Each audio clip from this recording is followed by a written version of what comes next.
ఆ కలువ పువ్వు మొగ్గని స్వామివారి మీద పెట్టమ్మా.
జలాన్ని పట్టమ్మా.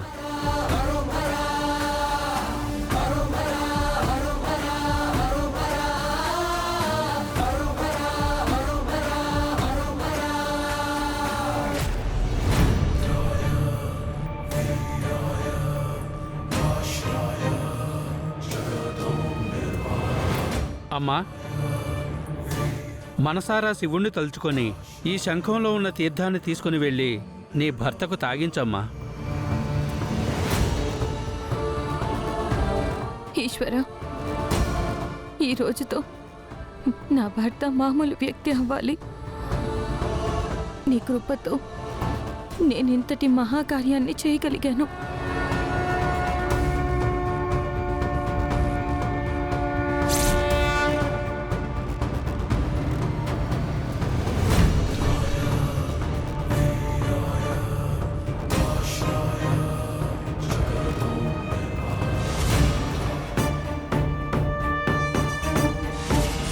అమ్మా,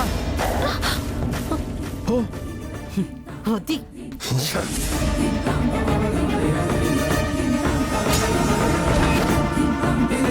ఎర్రబాబు, మనం వచ్చిన పని అయిపోయింది. ఇక మనం వెళ్దాం పద. మొత్తానికి దాని పూజా ఫలం చెడిపోయింది. పద.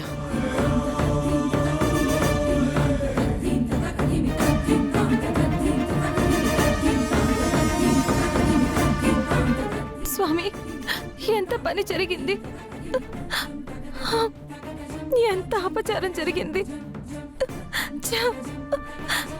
నేను చాలా తప్పు చేశాను. ఇంత గొప్ప అవకాశాన్ని వదులుకున్నాను. నేను పాపిస్తుదాన్ని. అమ్మా అమ్మా అమ్మా అమ్మా అమ్మా కంగారు పడకమ్మా. ఆ పరమశివుడి అనుగ్రహం నీకు కలిగింది కాబట్టే నువ్వు ఇన్ని అవాంతరాలు దాటుకొని ఇక్కడి దాకా వచ్చావు. ఒక్కసారి ప్రశాంతంగా ఆలోచించమ్మా, మార్గం అదే దొరుకుతుంది.